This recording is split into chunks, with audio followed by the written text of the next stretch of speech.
Betul. Makanya kan kata Imam Ghazali itu ilmu yang dibenarkan ilmu adalah ilmu yang sifatnya itu istinaroh, yang mampu memberikan pencerahan bagi masyarakat sekitar. Atau bahkan Ibnu Khaldun saja sampai menyampaikan bahwa peradaban itu terdiri dari dua hal. Di situ ada surah dan maddah.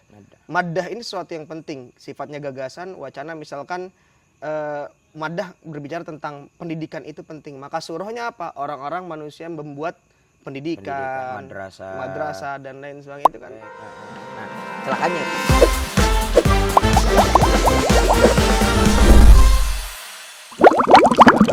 Rahman Media, kembali kita bersama Pesantren Talk. Pesantren Talk sebuah inisiatif untuk mempromosikan khazanah intelektual pesantren agar senantiasa dapat memandu gejolak realitas supaya literasi khazanah pesantren ini tidak serta-merta ditelan oleh zaman, tapi kita ingin hadir membawa khazanah pesantren untuk dialog dengan semangat zaman. Kali ini pas banget di momen malam hari ini, kita pas banget malam Nuzulul Quran. Kita akan mencoba menggali rahasia-rahasia daripada Nuzulul Quran sampai dengan singgungannya terhadap kebangkitan literasi. Karena kita tidak ingin membahas Nuzulul Quran hanya sebatas peristiwa-peristiwa tanpa makna, sebagaimana Ibnu Khaldun itu mengatakan bahwasannya tarikh akhbar itu, sejarah itu kalau misalkan dilihat secara zahir hanya sebatas cerita-cerita saja. Akan tapi kalau dilihat secara batin, fihi tahqiqun wa tadqiqun, ada semacam teori, ada gagasan, wacana yang dapat bermanfaat bagi umat manusia. Kira-kira Ustadz PM ini tentang langsung ke Nuzulul Quran nih Ustadz PM. Gimana kira-kira Nuzulul Quran? Cocok nggak sih itu istilah sebenarnya, tapi perlu ya dibahas ya. Silakan. Ya, tapi penting, kita perlu tahu kita ini. perlu tahu dulu artinya Akarnya seperti apa? Akar daripada Nuzulul Quran itu kalau kita mau membahas secara bahasa, sebenarnya kan peristiwa turunnya Al-Quran itu dari berbagai macam literasi yang pernah saya baca itu lebih merujuk kepada inzal dengan tanzil. Itu yang cocok tuh, yang dua itu cocok. harusnya. Karena inzal itu berkaitan dengan subjek atau siapa yang menurunkan ayat suci Al-Quran. Tapi ngeri juga kalau santri dengar kata-kata inzal itu maknanya udah beda. Wah, kalau udah santri-santri akhir apalagi itu yang udah baca muin bab nikah. Bahaya. Udah beda inzal. Iya. Nah, kemudian ada bahasa yang memang direduksi dari Al-Quran itu sendiri, yaitu bahasa tanzil. Yang menunjukkan bahwa adanya kontinuitas turunnya ayat demi ayat, step by step, kadang tergantung dengan sabab atau peristiwa kenapa ayat itu turun gitu kan. Apakah ada urgensi yang kemudian membuat Nabi Muhammad butuh akan tuntunan atau wahyu dari Tuhan. Nah, maka turunlah Al-Quran dengan cara tadriji atau step by step tadi, berangsur-angsur, yang kemudian itu dibahasakan oleh Al-Quran sebagai tanzil. Nah, Nuzulul Quran itu sendiri dari beberapa referensi yang saya baca itu adalah istilah yang diproduksi oleh ulama Nusantara. Gitu. Indah, kreatif emang. Ulama Nusantara, artinya di sini kita bisa mengidentifikasi bahwa ulama Nusantara itu dengan keterbatasan yang mungkin dijumpai oleh beliau di masa lalu, itu tetap bisa memunculkan gagasan atau ide yang kemudian bisa diterapkan di masa masyarakat yang panjang gitu. Kayak misalkan contoh Nuzulul Quran gitu kan, atau halal bihalal. Itu kan ya kan? Sebenarnya secara pesan itu pesan yang langit, tapi dengan istilah halal bihalal menjadi membumi. Jadi membumi. Dan iya, itu kan ya istilahnya itu gagasan dari ketika Presiden Bung Karno, ya kan, Soekarno pengen bikin silaturahmi nasional, istilahnya udah biasa aja dengan kata-kata silaturahmi. Nah, gimana nih supaya boom gitu kan? Wacana itu penting ya. Wacana temanya itu penting. Akhirnya itu bisa kita terima sekarang dan bahkan menjadi tradisi sosial keagamaan yang kita terima. Itu halal bihalal. Nuzulul Quran seperti itu. Nah, sekarang yang perlu kita perhatikan adalah turunnya Al-Quran itu sebagai mukjizat kepada kita itu apa ya bahasanya, titik kemujizatan Al-Quran yang kita rasakan tuh. Apalagi bocil-bocil nih, kalau misalkan kita kasih tahu ya, mukjizat Nabi Muhammad itu Al-Quran. Pasti yang namanya bocil ketika dia tahu mukjizat Nabi Ibrahim itu dibakar nggak mempan, ketika dia tahu mukjizat Nabi Isa itu Al-Masih hanya menyentuh saja, sesuatu yang mati bisa jadi hidup, sesuatu yang sakit bisa jadi sembuh, bocil pasti protes. Kok nabi kita mukjizatnya biasa aja, buku doang. Gitu. Ada Nabi Soleh ketika melukis, gambar disentuh gambarnya hidup. Bocil pada minta karakter FF itu sentuh hidup. Duit buat top up. Coba itu gimana kira-kira rasionalisasinya? Nah, artinya gini. Memang Tuhan atau Allah dalam hal ini memberikan mukjizat kepada seorang utusannya atau seorang nabi itu kan tentunya meninjau relevansinya terhadap masa atau zaman diturunkannya nabi tersebut. Ketika Nabi Isa itu diberikan mukjizat sedemikian hebatnya pada masanya, itu karena memang menurut sejarah pada saat itu marak sekali kan ilmu kedokteran. Gitu kan ya. Pengobatan lah, kalau belum ada istilah kedokteran saat itu pengobatan. Kemudian Nabi Musa sihir itu lagi rame. Oke kan. Nabi Ibrahim itu kan salah satunya itu kenapa beliau itu tidak mempan dibakar kan karena pada saat itu beliau itu kan sedang melawan stigma masyarakat atau pandangan masyarakat bahwa Tuhan yang mereka ciptakan itu sudah hebat, harus disembah, padahal mereka yang nyiptain sendiri itu mereka yang nyiptakan dan layaf al syai digolok sama Nabi Ibrahim nggak ngelawan. Sedangkan ketika Nabi Ibrahim itu kemudian hikmahnya ya, ketika Nabi Ibrahim itu dibakar dan tidak mempan, harusnya itu kan menjadi pemikiran buat kaum beliau saat itu kan, yang kemudian loh ini kok Tuhan kita dihancurin, hancur. Nabi Ibrahim di satu sisi dibakar nggak mempan gitu. Artinya ada kalau bahasa kita misalnya apa ya, strong pointnya gitu ya, ada yang behind the man-nya kan gitu kan, behind the man-nya ini siapa nih, power behind the man-nya itu siapa, Nabiullah Ibrahim alaihissalam. Nah itu kemudian kita lihat ketika itu menjadi mukjizat pada beliau sesuai dengan zamannya. Nah ketika kita melihat Nabi Muhammad kemudian diberikan mukjizat salah satunya berupa Al-Quran, nah tentunya ini juga ada hikmah dong yang tersembunyi di balik sesuai dengan kondisi realitas ketika itu Arab saat itu. Ya, kan antum tahu coba bagaimana Arab ketika Nabi Muhammad itu dilahirkan tuh gimana? Ngeri banget. Emang Arab dari dulu itu secara intelektual mereka sudah maju. Peradaban literasi syair itu sangat maju. Bahkan syair jahili itu kan dijadikan istimdad daripada ilmu nahu kan, jadi referensi ilmu nahu, ilmu syair masa kini. Dan itu menunjukkan bahwasanya bangsa Arab memang sejak dulu itu udah melek baca. Meski demikian mereka mahir secara intelektual tapi mereka jahil, sepi, jahil secara moral. Ya, makanya disebut sebagai jahiliyah. Artinya bukan jahil secara otak tapi jahil secara moralitas. Iya kan, bahasa Arabnya waktu itu luar biasa. Apalagi orang kalau lagi dagang dikit-dikit nyair, ya kan, ngelihat puun, ngelihat burung. Itu burung bulbul itu kan. Sautu sapi di bulbul ya, meskipun itu bukan top yang gitu kan. Ya meskipun itu bukan pada masa jahili tapi kita bisa merasakan bagaimana kesusastraan bangsa Arab itu benar-benar menyala.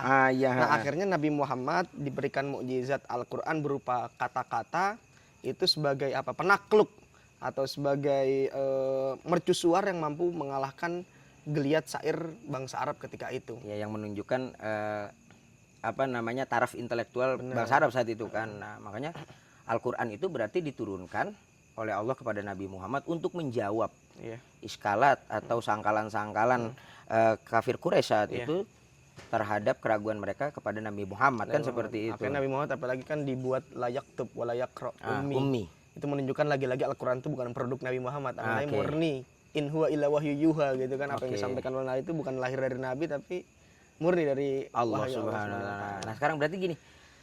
Ketika kita bicara Al-Quran sebagai mukjizat, bagaimana cara kita kemudian membuka mata kita, itu membuka pikiran kita untuk istilahnya merelevansikan atau benar-benar taslim gitu. Ya, yakin dengan bahwa Al-Quran itu benar-benar dengan segala kesadaran dan penghayatan. Itu gimana? Apalagi kira-kira kan untuk menjawab gimana itu kayaknya perlu ada pertanyaan lagi yang perlu kita susun Ustaz PM. Di antaranya kayak kenapa sih Allah menurunkan ayat pertama dalam Al-Quran itu Iqra? Iqra, Iqra, Iqra. Apalagi di situ nggak ada maf'ul bihnya. Ya. Iqra dalam sigoh sorob itu kan amr. Dan dalam ilmu sulfi kita juga tahu al-asru fil amri lil wujub illa ma dalla ad-dalilu ala khilafihi. Berarti itu kan perintah membaca, perintah berliterasi itu merupakan menjadi kewajiban bagi seluruh umat muslim yang terkhitopi, yang kena khitab Iqra bismi rabbikal ladzi khalaq ini. Iya. Itu membacanya apapun, membaca ayat qauliyah, ayat-ayat teks ataupun ayat-ayat kauniyah, tanda-tanda kebesaran Allah yang sifatnya itu kauniyah. Pohon, semesta. Kan gampang kan kayak misalkan baca ayat kauniyah ala-ala santri kita mah kan ini kelapa kok dalamnya ada air, ngisinya lewat mana gitu kan. Iya, atau enggak ayam sama telur duluan mana gitu. Kan kayak gitu.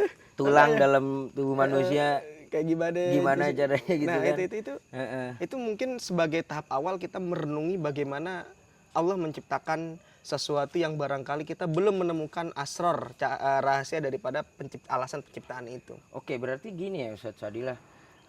Harusnya ketika kita mampu merenungi itu, ya, di mana ternyata Al-Quran sebagai mukjizat itu bisa nggak sih kita katakan sebagai bergending aja, supaya kita sebagai manusia itu mampu memaksimalkan potensi akal yang sudah diberikan.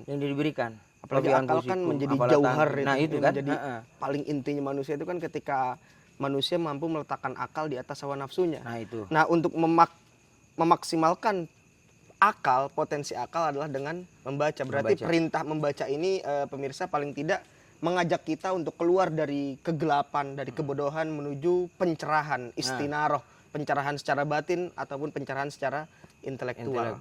Berarti ada kaitannya Ustaz PM. Quran nyuruh kita Iqra, berarti kaitannya adalah Quran itu menyuruh kita untuk tidak pernah berhenti berliterasi. Masalahnya kan kita nih kan Indonesia nih umat muslim terbanyak, mayoritas itu Indonesia. Tapi harusnya literasi umat muslim di Indonesia atau literasi bangsa Indonesia secara keseluruhan itu menempati ya 3 besar lah, 5 besar gitu. Kalau menerapkan pesan dari Al-Quran. Artinya kan ada semacam kegagalpahaman. Atau jangan-jangan peringatan nuzulul Quran yang selama ini sering kita lakukan itu hanya sebatas rutinitas tanpa makna. Atau kita gagal merenungi tadi bahwasanya nuzulul Quran itu bisa kita baca sebagai spirit kebangkitan literasi. Yang mana bangkitnya literasi itu akan mewujudkan bangkitnya peradaban umat manusia.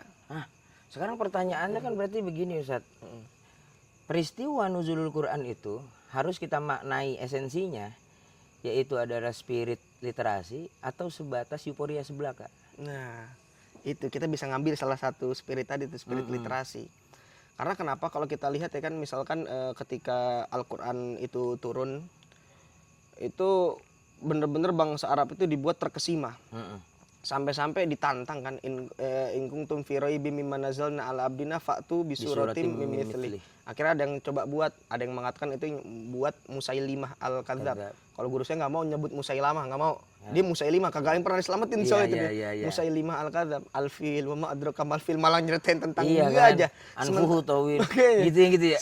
Al-hurtumun tawil gitu kan. Sementara al-fil yang diceritakan Al-Qur'an, firman Allah Subhanahu wa taala itu menceritakan bukan hakikat gajah, tapi bagaimana pasukan gajah yang harus mati hanya karena kerikil yang dilempar sama burung ababil. Itu kan lagi-lagi al-fil versi kafir Quraisy, al-fil yang sifatnya fisikal, sementara al-fil versi Al-Qur'an itu yang sifat baik fisikal maupun non fisik. Artinya akal, gagasan, wacana kayak gitu. Iya, artinya di situ Al-Qur'an saja ketika membahas al-fil itu ternyata bukan hanya membahas fisiknya gajah kan, tapi Al-Qur'an ketika membahas al-fil itu di sana ada pesan historikal di mana tentara Abraha ingin menghancurkan Ka'bah, kemudian dikirim oleh Allah tentara burung ababil itu kan membawa kerikil-kerikil dari neraka. Itu padahal berbicara tentang al-fil. Tapi di situ ada sisi sejarah yang kemudian tercakup atau terliputi oleh ayat Al-Qur'an itu. Berarti ya luar biasa gitu dong harusnya Al-Qur'an. Makanya nah, harusnya ketika kita itu melek literasi, apalagi dengan keterbukaan informasi di zaman kini gitu, di masa kini, itu artinya harusnya karomat ya, kehebatan-kehebatan yang harusnya kita tempuh itu harusnya lebih one step forward dong. Betul. Nggak cuman ngerasa hebat itu orang bisa terbang. Betul. Nggak cuman mundurin pesawat. Mundurin pesawat. Berhentiin kereta gitu. Mi'raj 70 kali semalam. Jadi artinya karomah yang perlu kita unggulkan itu bukan lagi sesuatu yang mahsusat gitu, sesuatu yang cuman bisa dinikmati oleh indra. Padahal ada sesuatu karomat yang sifatnya maknawi yang harus kita unggulkan sesuai dengan spirit Iqra tadi, membaca ilmu, literasi ilmu. Artinya karomat masa kini itu harusnya ilmu pengetahuan, ya kan? Karena apapun bentuknya, apalagi kan karena kita tadi ngebahas menuzul Quran sebagai kebangkitan literasi, kita melihat bagaimana zaman ketika Baghdad itu kan mendirikan Baitul Hikmah, perpustakaan besar-besaran, ya kan? Kemudian wah itu sebagai apa itu keren banget itu, apalagi sampai perpustakaan itu melahirkan orang-orang sosok-sosok seperti Ibnu Sina, ya, ilmuwan Al-Khwarizmi itu kan masya Allah tabarakallah. Oke, artinya sebenarnya kalau kita mau berbicara Al-Quran sebagai mukjizat dan kita sebagai individu-individu yang membaca Al-Quran, harusnya kita kan berarti bisa juga gitu merasakan kemukjizatan Al-Quran dari segi intelektual. Dan benar, setuju. Apalagi spirit Iqra itu kan bukan sebatas membaca aja ya, tapi juga bisa memfilter. Zaman sekarang di era keterbukaan informasi, orang tuh nyari informasi udah gampang. Tantangannya itu apa? Afala ta'qilun, mana berapa tabayyan in ja'akum fasikum binaba'in fatabayyanu. Banyak banget informasi-informasi beredar di digital, di masyarakat digital, di hyper reality, realitas semu itu seringkali membuat para pembaca, para penontonnya itu terkesima. Lagi-lagi kebenaran itu tidak diukur dari porsi akal, akan tapi kebenaran itu diukur dari ketenaran. Dan bahkan kebenaran itu seringkali diukur dari emosional. Artinya di situ akan muncul suatu fenomena kekalahan fakta objektif di tengah-tengah masyarakat. Karena masyarakat tidak lagi mempedulikan fakta objektif, kebenaran objektif. Yang dipedulikan masyarakat adalah sesuatu yang mampu mengaduk-ngaduk emosinya. Viral lah ya. Viral. Ini kan gitu. Iqra tadi kan harus milih. Ya. Yang viral belum tentu benar kan gitu. Ya, yang benar juga kan belum tentu viral kan. Belum tentu viral. gitu istilahnya. Makanya, apalagi dalam istilah media sosial kan bad news is good news. Itu kan. Iya benar ya. Artinya Iqra filter juga tabayyan. Iya, Iqra tabayyan benar ya. Artinya ya memang sih saya itu pernah nanya sama guru kita itu, bilang artinya gini, kalau Al-Quran itu sebagai sebuah mukjizat, artinya amrun khorikun lil adah, kan bahasanya mukjizat itu kalau dalam definisi ulama ilmu kalam itu kan membahasakan bahwa adalah amrun khorikun lil adah ya. Itu pakemnya di situ dulu, sesuatu yang luar biasa. Yang kemudian diteruskan sebagai yang diberikan oleh Allah kepada para utusannya untuk melemahkan musuh-musuhnya. Itu. Nah sekarang kita sebagai umat beragama, ya artinya khususnya kita sebagai umat Islam, kita juga sebenarnya punya kans untuk mengalahkan saingan-saingan kita. Ketika kita itu mau Iqra, mau membaca gitu, mau berliterasi, karena tidak sedikit amrun khorikun lil ada, sesuatu yang di luar konteks saat ini yang bisa kita dapat, salah satunya dengan ilmu yang ada dalam Al-Quran. Kayak misalkan dulu kita ketika sering ngaji sama Pak Kiai, itu ketika Pak Kiai itu berbicara tentang kehebatan Al-Quran itu kan Pak Kiai sering menyebut nama siapa, Prof. Takasin yang dari Thailand itu kan. Yang ketika beliau itu mendengar ayat kullama nadijat juluduhum badalnahum juludan ghairoha liyadzuqul azab, dia termenung. Kalau ini dikatakan sebagai firman Tuhan atau mereka menganggap ini adalah ilmunya Muhammad, dari mana Muhammad itu bisa tahu ilmu tentang epidermis ya, epidermologi ya kulit gitu. lah, Kulit kulit-kulitan ya, lah gitu. tentang kekulitan. Kulit. Enak Dari banget makan mana? kulit ya. Hah? Kulit Mau enak banget. sate kulit. Sate kulit. Kru Gojek dong. Kru kagak ada kopi nih, kru kagak ada kopi. Kru mana Kopi kru? dong. Nggak ada kopi nih, kru. Yanto, kopi Yanto. Udah berapa menit? Satu kru. Udah lanjut aja aman nih. Tadi Aman, tuh aman. akhirnya tadi profesor tadi masuk Islam hanya karena Membaca ayat itu. oh iya, Pak Kiai juga pernah nyebutin ayat-ayat yang dibuktikan secara ilmu biologi terkait ayat laqad arsalna riyaha lawaqih. Ah, Kami kirimkan angin untuk proses pernikahan. pernikahan. Ternyata itu pernikahan penyerbukan benang sari yang jatuh ke kepala putik. Iya. Itu didorong oleh angin. Angin. Kan itu Subhanallah kan? Subhanallah. Artinya kita jangan menganggap itu sebagai pengetahuan biologis saja. Tapi ketika itu disandarkan oleh Al-Quran atau disandarkan dengan Al-Quran, maka kita semestinya umat Islam itu harus sadar dong kehebatan Al-Quran atau letak kemujizatan Al-Quran. Setuju. Gitu. Jadi kehebatan, karomah itu tidak melulu tentang orang bisa terbang. Iya. Gitu, tidak melulu orang bisa mundurin pesawat gitu. Kayak gitu tadi kan bahasanya. Nah, itu penting loh di situ gitu ternyata. Karena zaman sekarang itu lagi-lagi sesuatu yang hebat itu sesuatu yang memberikan manfaat, berdampak. Ya. Makanya tadi ikro, berliterasi lah, membacalah. Itu bukan sebatas kita mencari informasi, tapi bagaimana kita mencari informasi lalu mengawal informasi dan ilmu tersebut agar bisa bermanfaat untuk diri sendiri dan orang banyak. Betul. Makanya kan kata Imam Ghazali itu ilmu yang dibenarkan ilmu adalah ilmu yang sifatnya itu istinaroh, yang mampu memberikan pencerahan bagi masyarakat sekitar. Atau bahkan Ibnu Khaldun saja sampai menyampaikan bahwa peradaban itu terdiri dari dua hal. Di situ ada surah dan maddah. Maddah ini sesuatu yang penting, sifatnya gagasan, wacana. Misalkan maddah berbicara tentang pendidikan itu penting, maka surahnya apa? Orang-orang manusia yang membuat pendidikan, madrasah dan lain sebagainya itu kan. Nah, celakanya Ustaz, ini celakanya. Sekarang itu banyak yang kemudian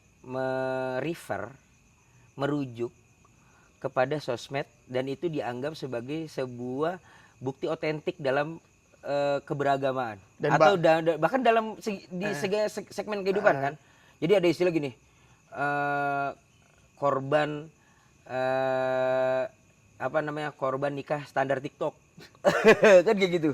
Ada yang kayak gitu kan. Nah, ini kan juga kan artinya kita terlalu fokus kepada itu tadi ya, terlalu fokus kepada sesuatu yang viral. Nah, akhirnya ketika kita sudah terbiasa dengan sesuatu yang viral tanpa ada keterlibatan akal kita untuk menguliti, memfilter itu, akhirnya kita terbiasa dengan konten-konten receh. Makanya ada istilah sekarang brain rot itu. Menyusutnya kecakapan kita untuk berpikir hanya karena kita sering atau terbiasa menikmati konten-konten receh. Takutnya kita masuk dalam kategori orang yang kufur, gagal memaksimalkan nikmat anugerah Allah Subhanahu wa taala yang besar itu adalah akal. Makanya apalagi ada orang cuman belajar di TikTok pengen ngalahin ustadz atau kiai yang udah belajar di pesantren puluhan tahun. Wah, itu. Gimana? Makanya ada tricky banget. Oke, Masya Allah. Literasi sebagai jalan menuju peradaban yang lebih baik. Masya Allah. Iya, artinya ya kita harus baca Bener. gitu. Jangan. Tadi aneh bawa susu mana hilang? Oh ini. Emang ada susu? Iya ada susu. Belum kita keluarin ini roti-rotian ya. Susu. Nih, ini besek. Hasil konser Islami. Hasil konser Islami berarti emang. Udah kelar berarti nih kayaknya nih. Kayaknya memorinya habis. Apa ya? Emang Iya, udah kelar ini. Habis? Belum. Gini aja lah. Pemirsa atau sahabat dari Rahman Media, kayaknya sudah cukup ya kita berbicara tentang nuzulul Quran. Makanan udah keluar soalnya. Udah keluar nih. Pengen makan kita ya. Artinya kita tidak perlu berpanjang kalam tentang makna daripada turunnya Al-Quran sebagai sebuah mukjizat. Namun yang perlu kita garis bawahi adalah bagaimana kita menyikapi Al-Quran sebagai sebuah mukjizat dari spirit Al-Quran yang tadi disampaikan oleh Sadila sebagai ikro, baca. Berliterasi lah. Masya Allah. Itu. Spesial konten Pesantren Darul Jakarta. Darul Media Present. Update setiap harinya. Kajian Nada Solihin bersama Kiai Haji Syukron Makmun. Kajian Riyadhus Shalihin bersama Kiai Haji Ahmad Zainal Ridho. Kajian umum bersama Kiai Haji Muhammad Faiz. Present Talk Media Podcast Season Pulsani World Antri Short Podcast Ngobrol bareng Santri. Quick Talk Sholawat Live Performance. Saksikan selengkapnya hanya di Darul Rahman Media. Darul Rahman Media, media pesantren masa kini. Thanks for watching.